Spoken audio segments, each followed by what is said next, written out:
Bébé Lili. Quand on entendait bébé Lili, bébé, papa, pépé, tchakou, frère. On est, Noël, toute la terre est païenne. Même les musulmans, bébé Lili. Ah! Et la plupart des gens qui nous vendent les produits là, ce sont les musulmans. Et ils savent que ce n'est pas vrai. Quoi c'est l'incrédulité? Alors après ils ont aussi mis quoi? Ils ont mis l'islam. Donc les trois étaient là. Et on a vu aujourd'hui 3 églises à Jérusalem.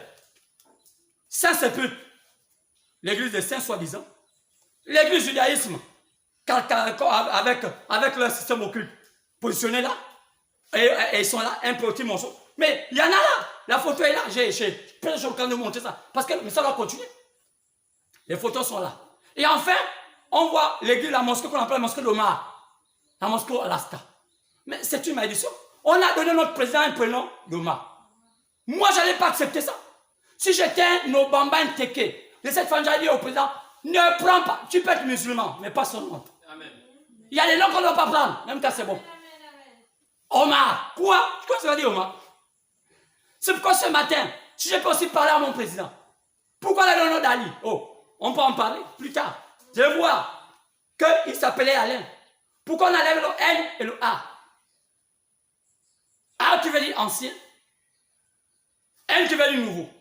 Si on enlève le dans Alain, le A et le N, on voit Ali. Amen.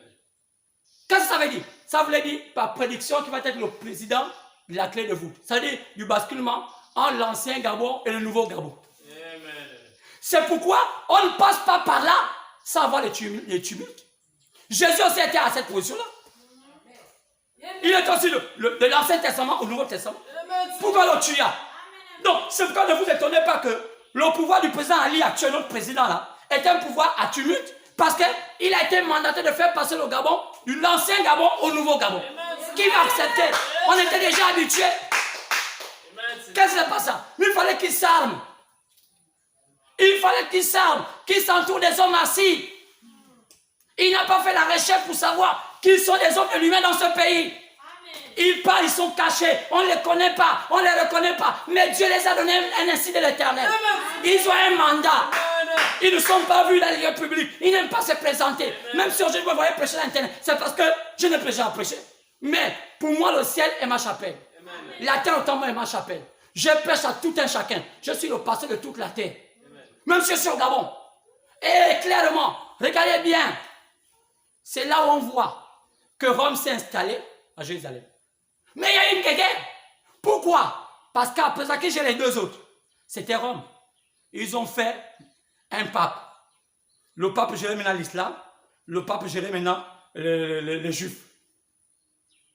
Et ils ont commencé à faire une magouille des religions. Toute la terre était gérée par eux. Les Arabes avec l'islam. L'Occident avec les catholiques. Les catholiques et l'Afrique aussi. Et l'Orient avec le judaïsme kabbalistique. Vous les voyez avec les chapeaux, les kippas, avec les foulards, c'est on appelle ces témoins, tout quoi là, leur chat échappe là. La sorcellerie, c'est pourquoi Jésus n'est plus là, le juif là. Ça, ce sont les escrocs. Avant, ils priaient comme vous savez, regardez bien comment ils priaient là, Allah Akbar. Allah, eux aussi ils faisaient ça. Ils ont dit que non, comme les musulmans font comme nous, il faut qu'on change. Et ils ne font plus ça. Ils font dans le souvent. Et les musulmans, ils vont jusqu'à la terre. Quand tu es le mécanisme musulman, le gars ici, c'est tout noir. C'est qu'il a touché tout le noir à la terre. Le Dieu est de la terre. Il vient de la terre. Même quand il prie, dès que tu es dans une boutique, s'il a fermé les yeux, dès que tu vas t'appeler une boîte de lait qu'il n'a pas, il ouvre les yeux, un œil, il te dit, stop, laisse-moi prier, je vais t'attraper. Donc, c'est pas facile de voir les musulmans. Parce qu'il prie un œil ouvert, un œil fermé. C'est pas facile. Quand vous voyez un pasteur qui prie un œil ouvert, c'est un bandit pasteur. Comment je les pasteurs même gabonais prient les yeux ouverts? Jésus, la spiritualité. Et vous croyez que ce sont les pasteurs? La nature ne vous montre pas qu'ils sont les bandits. Amen. Que Dieu vous aide. Amen. Comment quelqu'un qui a le courage de divin peut ouvrir les yeux? Amen. Que Dieu vous aide. Amen. Vous regardez dans tout ça. Et c'est là où on va arriver. Quoi c'est? Le système s'est établi. La Rome avait déjà tout fait. Mais c'est l'église catholique qui était déjà établie avec un pape. Et ils se sont enrichis tellement qu'ils ont fait les accords avec tous les rois de la terre. tous les joueurs de la terre ont un accord avec le Vatican. Comment ils se sont enrichis? Ils ont eu l'argent là, vous posez-vous les questions. La plus grande puissance du monde. Comment ils ont eu? Avec des robes. Jésus nous l'a dit. Quand Daniel nous a dit, quand vous allez voir l'abomination de la désolation s'établir en lien saint, que celui qui lise fasse attention. Amen. Qui est l'abomination de la désolation? Celui qui s'est dit saint. C'est l'ouverture des 7 sceaux. Le premier sceau, il y avait un ange qui avait un cheval blanc. Quel est le cheval blanc? C'était pas Jésus. C'était Satan imposture. Dans une robe blanche. Après, il va changer de technique. Il va devenir noir. Pour dire qu'il va amener la terreur sur la terre. Il tuait tous ceux qui croyaient en Jésus. Il a fait disparaître tous les chrétiens de la terre. Il fallait être catholique obligé. Tu n'étais pas, on te tapait. Même au Gabon, on te tapait.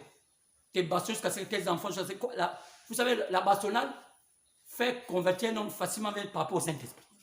C'est comme aujourd'hui les bastonnades. Donc, bien aimé, c'est pas comme aujourd'hui le pouvoir de la bastonnade. Tu dis à quelqu'un, calme-toi. Il y a qui là, tu as un feu, mais quand tu le tapes, il se calme. Amen. Donc, l'homme n'a plus peur des sacrés, il aime le chemin physique. Donc, bien aimé, voilà comment Rome a assiégé le monde. Et ils sont tellement enrichis, il fallait que Dieu intervienne. Il fit intervenir pour la première fois un homme. On l'appelait Luther, dans les années 500. Un Luther, un prêtre. Pour atteindre quelqu'un, il faut connaître comment il pratique. Il était devenu prêtre à cause de la mort de son ami. Il a découvert que les prêtres étaient des escrocs. Il s'est repenti. Il a mené, on appelle ça le temps de révolte, la réforme des années 520. Où c'est? En Allemagne. C'est ce qui avait fait profiter que les Templiers puissent fuir Rome. Fuir tous les endroits où Rome occupait. Ils se sont installés en Angleterre. C'est là où est née la première rébellion qui sortait de l'église catholique qu'on appelle les francs-maçons. Parce que chez dans le judaïsme, il y avait déjà une philosophie qu'on appelait les gens de la rose croix. La croix rose. Rose comme la gauche française. Quand vous voyez le symbole de la gauche française, un homme qui attrape comme ça une rose, c'est le symbole de la gauche française. Donc, c'est l'esprit gnostique qui était déjà dans la cabane du judaïsme, qui était dans le catholicisme, qui devait forcément aller vers l'Angleterre. Ils ont maintenant fait une nouvelle religion qu'on appelle la franc-maçonnerie. Qui a amené cela? Monsieur Anderson. Il était un pasteur protestant, descendant de Calvin, qui était héritier de l'église protestante de Luther. Mais est-ce que Dieu voulait cela? Non! Ce n'était qu'un plan. Il y a ce qu'on appelle une volonté permissive, une volonté parfaite. Il y a des gens que vous obtenez par volonté permissive. Dieu vous donne ça parce qu'il vous regarde et dit, si je ne fais pas, laissons. Mais ce n'est pas parfois la volonté parfaite de Dieu. Donc, ce n'est pas parce que vous prospérez que Dieu est avec vous. Amen. Donc, aujourd'hui, les églises vous prospérer. Est-ce que tu prospères sur la volonté de Dieu?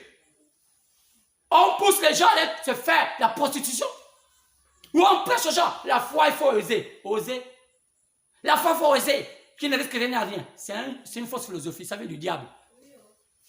C'est quand on a remarqué que la plupart des sœurs et des frères des églises de réveil sont devenus des prostituées. Pourquoi? On les a prêché un faux message. Amen. Ils sont venus rebelles. Tu ne parles de Dieu, ils n'aiment pas. Et ils aiment leur religion. Même si après les prêches là, ils vont faire le bruit pour dire, ah, c'est un faux pasteur. Pourquoi? Parce qu'ils ne craignent plus Dieu. Ils s'en foutent. Nous sommes autant, on s'en fout maintenant de Dieu. L'homme attend la mort. Comme aujourd'hui, vous m'attendez là. Vous qui me voyez là, vous attendez la mort.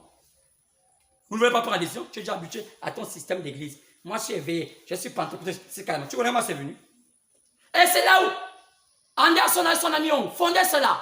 Ce mouvement a progressé et a commencé à être l'ennemi. Lisez l'histoire. L'ennemi du Vatican. Quoi c'est? Après, le Vatican les a récupérés. Après, il y a encore un autre système qui a fui l'Angleterre, qui est parti aux États-Unis, qui était amené par M. Park. Et là-bas aussi, il va aussi faire un nouveau mouvement maçonnique, mais maçonnique de liberté, avec quelques chrétiens. Pourquoi Dieu permettait ça?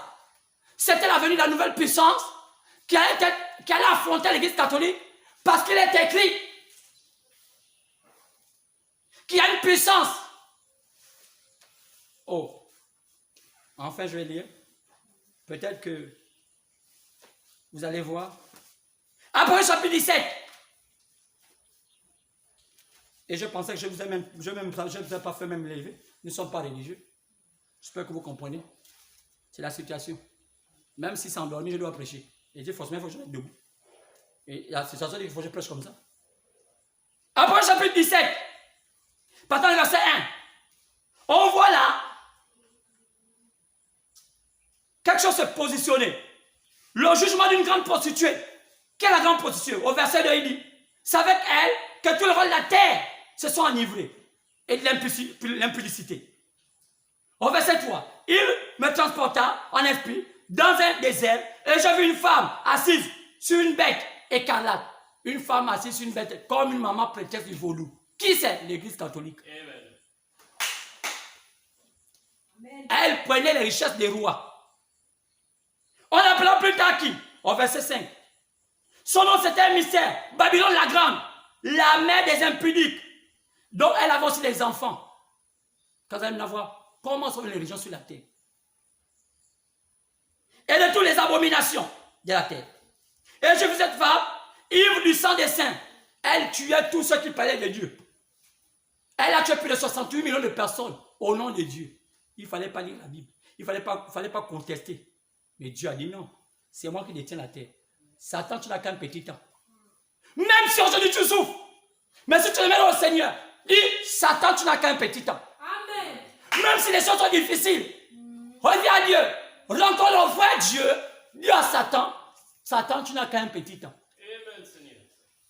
Quand je sortirai, quel que soit le Satan t'a bloqué, n'accuse pas ton père, ta mère pour rien. Ils n'ont rien. Eux aussi ils souffrent des mêmes démons qui vous bastonnent ensemble. C'est une atmosphère mondiale où la misère est en train de taper la terre. L'autre, c'est pas facile, même quand on a fait les grandes études. Alors, qui était cette femme? La Bible dit, qui était assise sur la bête, verset 7. Et qui avait 7 cornes, plutôt 7 têtes et 10 cornes. Qu'est-ce qui se passe? La bête que tu vois, elle n'est plus. Elle va changer de système. Après chapitre 13. Elle doit remonter de la Bible. Elle revient dans une autre forme, religion. Elle va à la perdition. Elle contrôle les habitants de la terre. Qu'est-ce qui se passe au verset 9? C'est l'intelligence qui a été donnée. Les 7 têtes que tu as vues, qui sont 7 montagnes sur laquelle la femme est assise. La ville est construite sur 7 montagnes. Quelle est la ville sur la terre qui est construite sur 7 montagnes? Juste après chapitre 17. Verset 9. Ce n'est que le Vatican. Mais, au verset 12, les 10 cônes que tu as vu sont 10 rois, gens qui gèrent des pays, mais qui reçoivent l'autorité comme roi pendant 1 heure. Quoi c'est? Elle est gérée par un système occulte. Et les 10 cônes là, c'est au temps de la fin. Et elle va recevoir une puissance avec 10 rois, les derniers rois. Nous on attend, du G7, on attend le G10. Cette puissance-là qui monte, en train de monter. Mais, qu'est-ce qui se passe?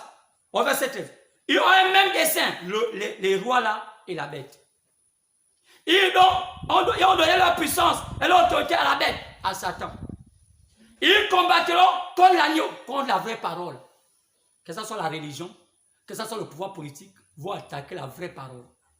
Donc notre ennemi aujourd'hui, il y a la religion, il y a le pouvoir politique. Mais, les hommes les plus dangereux, la religion, la grande prostituée. Regardez bien. Au verset 14. Il me dit, les hommes que tu as vus, sur lesquels la prostituée est assise, ce sont des peuples. Oh, tous les peuples, les foules, les nations, les langues. Elle est assise sur nous. Pas ton grand-père, la grande prostituée. Un pouvoir. Oh là là. Amené par le Vatican. Oh là là. Au verset 16. Les 10 cornes que tu as vus et la bête haïront la prostituée. Voilà le revers. La scission entre les hommes qui sont restés dans l'ancienne Rome païenne et l'ancienne Rome et la Rome papale. Quoi c'est? La Rome païenne ancienne était amenée par les francs-maçons qui ont commencé à naître par une église protestante. C'est la Bible dit sur verset 16 que les cornes là vont haïr la prostituée et ils vont la détruire. Quoi c'est? Ces 10 cornes là, c'est le pouvoir politique qui est le communisme. Mais c'est quoi le communisme? Le communisme a des symboles. Le communisme a un symbole. Vous allez voir un marteau. Vous allez voir un ciseau. Comme une lame. Comme nos amis qui font les coupes au Gabon. Ils ont tué leur lame. Le ciseau. Le ciseau sert à quoi? À tailler la sculpture. Le marteau à faire tomber la foudre. C'est vous allez voir que c'est Hathor qui a le marteau. Qui c'est? On l'appelle Hermès, le dieu de la foudre. Mais qui taille? Nimrod, le prince de la beauté. C'est quand vous allez voir que c'est représenté par un triangle équilatéral. Qui c'est? On va voir la base. On peut mettre la base elle-même, la prêtresse des prêtresses. Mais je vais commencer par le chef, Nimrod, qu'on appelle la sagesse. Et on parle parce qu'on appelle la force. Oh, je peux me dire par la sagesse, c'est Sémiramis. Et après on passe à la force. La force c'est Hermès, Kish. Et après on passe à la beauté. La beauté c'est qui? C'est Nimrod, le plus beau de beau.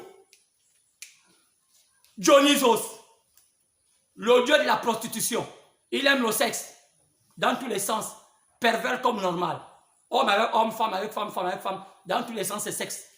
C'est Dionysos. Il aime ça. On l'appelle dans le vaudou qui? Zapata, il a un gros sexe. Zapata, il est gros, il met le sexe. Quand dans ce vaudou, on te montre Zapata, on met un homme qui a un gros sexe, il te montre ça. Et tu dois attraper le sexe là. Allez-y au Bénin, vous allez voir le Dieu Zapata. Amen. Que Dieu nous pardonne.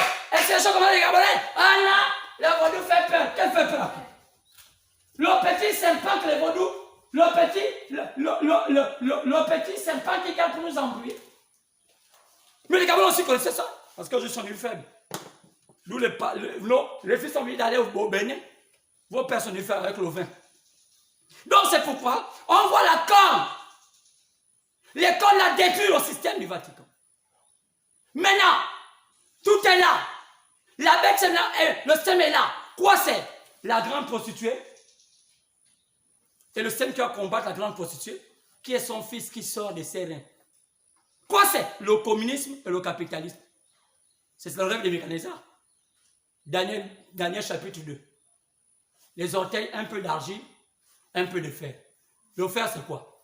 Ouvert à la sortie de la Deuxième Guerre mondiale. L'argile, c'est quoi? Khrouchtchev, la Russie. Pourquoi? Dès qu'il y en a eu des problèmes, l'Amérique est en alerte. Il y a une prophétie. Ils le savent.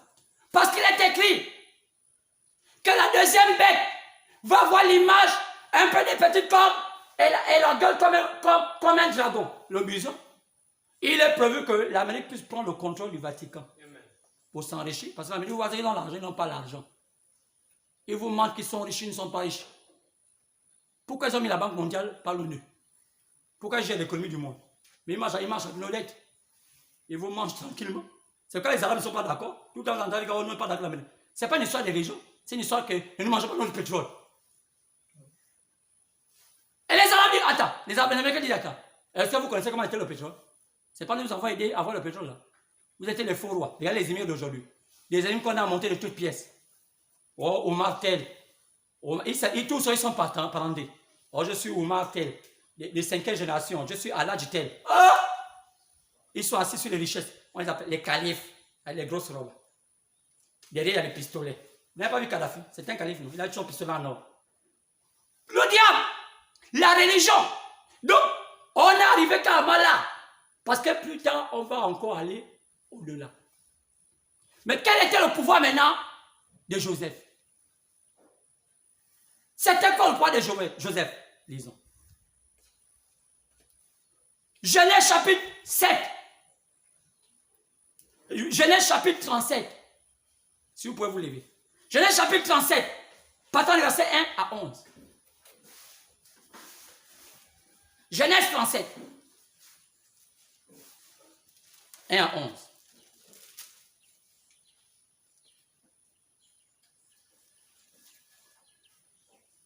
Jacob demeura dans le pays de Canaan. Canaan, il veut dire Nimrod, c'est son nom. Où avait séjourné son père. Voici la postérité de Jacob. Joseph, âgé de 17 ans, faisant paître le troupeau avec ses frères, ses enfants étaient auprès de ses fils, auprès des fils de Bila et des fils de Zilpa, femme de son père. Joseph rapportait à leur père leurs mauvais propos. Israël, qu'on appelle Jacob aussi, aimait Joseph plus que tous ses autres fils, parce qu'il l'avait eu dans sa vieillesse et il lui fit une tunique à plusieurs couleurs. Que le Seigneur bénisse la lecture de sa parole. Au nom de Seigneur, je sais prier. Amen. Alors c'est là, vous pouvez vous asseoir. C'est là on parle maintenant du pouvoir de Joseph, qui est l'image du pouvoir de Dieu sur la terre. Car Joseph est le pouvoir de Dieu à sa sommité qu'on appelle la perfection. Alors, Genèse 39, versets 1 à 6, on voit ici que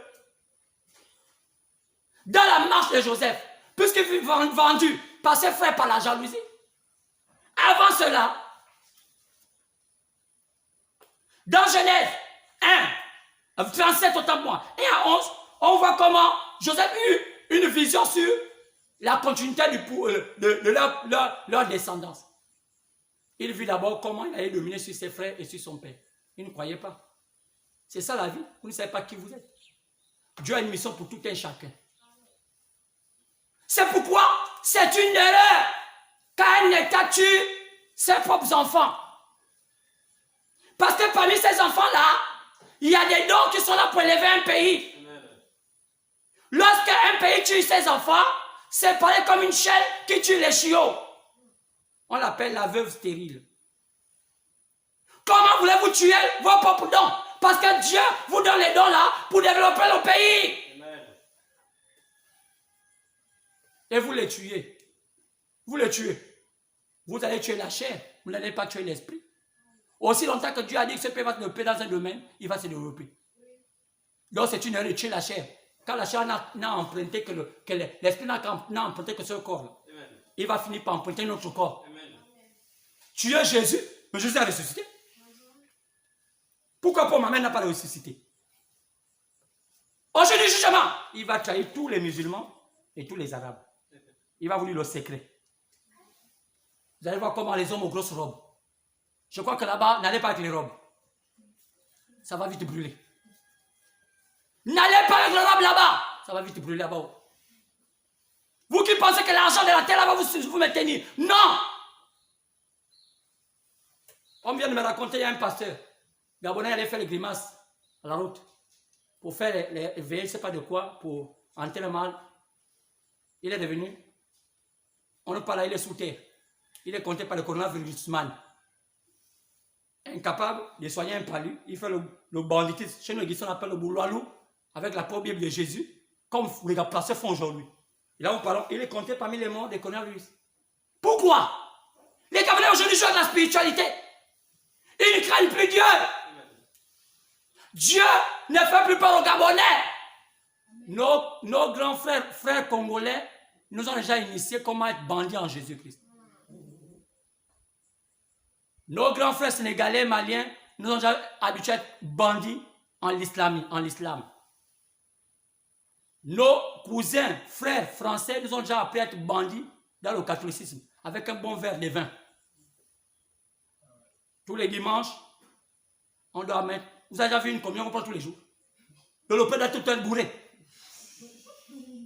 Et les papas ne sont pas d'accord parce que lui voit comment le père siffle son vin et il ne donne pas, il donne sur la communion. Quand le papa va apporter la langue pour le vin, il dit, le vin c'est pas pour toi, c'est la communion seulement. Au Gabon c'est comme ça. Allez-y chaque dimanche au Gabon. À Saint-Michel, en Kimbo, partout, Saint-André, tout pour eux là-bas c'est saint. Les cadavres là ils mettent ça dans les églises. Et genre, ils amènent toujours le corps de Christ. Amen. Le sorcier du quartier prend la communion et l'avale. Je connais une histoire où un enfant, on m'a expliqué une histoire d'un enfant qui avait son parent qui était aussi aumônier dans la fête de la communion. Tellement c'était tellement un bon père, Chaque fois, il disait à l'oncle, papa, justement encore, donc, il fallait me la donner chaque fois. Oh, ne prends pas tout, sinon ça va finir. Qu'est-ce va finir le pain? Ils appellent ça le corps de Christ. Quel corps de Christ? C'est pourquoi Joseph marchait avec la prospérité. Quoi? On l'appelait Joseph Prospérité. C'est Dieu dans sa fin. Dieu, au temps final, il va amener en lui l'esprit de la prospérité. Joseph était arrivé au temps de la prospérité. Il fallait que c'est lui qui décante la situation de l'Égypte. Donc le monde, nous sommes au temps où c'est Dieu qui doit décanter la situation du monde. Parce que le monde est limité. Genèse 39, 1 à 6. Joseph était prospère jusqu'à ce qu'il fut vendu chez les musulmans, les Ismaélites. Il y a 3 peuples. On vendit Joseph, les Ismaélites, après on l'a vendu chez les francs-maçons. Pontifex c'était un franc-maçon à l'époque. Oui. C'est les origines, je peux vous démontrer ça. Donc, la parole passera de l'islam jusqu'à la franc-maçonnerie, en descendant même à l'église catholique. Tout ça pour un but. C'est pourquoi est né Luther. Il fallait qu'il passe par là pour commencer à bousculer le barreau qu'on appelle l'église catholique. Sinon, personne n'allait tout faire. Et ils ont fait ça. Oui, bien-aimé. On a vu comment il a marché jusqu'à ce que tout ce qu'il faisait était béni. Si aujourd'hui vous voyez le Gabon encore comme ça, c'est parce que Dieu a encore la main dessus. Mais lorsque Dieu va dire, j'en ai marre, on saura, nous qui sommes à la côte, il faut savoir nager. C'est dommage. Oh, Genèse 41, verset 1 à 57. On peut voir maintenant Pharaon avoir un songe. Personne n'avait la solution. Et on trouva Joseph en prison. La parole était emprisonnée comme au Gabon. Aujourd'hui, le Gabon qui se cherche, vous avez emprisonné la parole. Libérez la parole. Je ne veux pas parler de la prison centrale parce que là-bas aussi libérer certains qui sont faussement accusés. Ils sont pleins. J'étais là-bas, m'envoie ces faussement là-bas. Comme ça, je connais. Vous m'avez déjà vu là. C'est au travail, la fausseté. Tu n'as rien fait en prison. Mandat de dépôt, ils sont là. Les gens des mandats de dépôt. Quand tu vas avoir vos mandats de dépôt, quand tu vas mettre les gens en prison, un jour, vous allez en prison, pas au Gabon, ailleurs. Quand tu vas faire ce genre de choses. Mais moi, je ne suis pas. Je dis ce qui est vrai. C'est la vérité. Dieu m'est témoin. Je ne suis pas pour inciser, je ne suis pas pour contre. Je ne suis pas un. Non, je suis un prédicateur de l'évangile. Alors, Joseph est amené de la prison jusqu'à chez Pharaon. C'est lui qui déclare la situation. Qui est Joseph? Comme nous avons commencé avec l'origine du pouvoir de Pharaon. Aujourd'hui, nous voulons voir l'origine du pouvoir où venait le pouvoir de Joseph. Alors, on dit, pour la suite du pouvoir de Joseph et de savoir quel est ce pouvoir aujourd'hui et comment ce pouvoir fonctionne pour délivrer les enfants de Dieu. Que Dieu bénisse. Bon dimanche.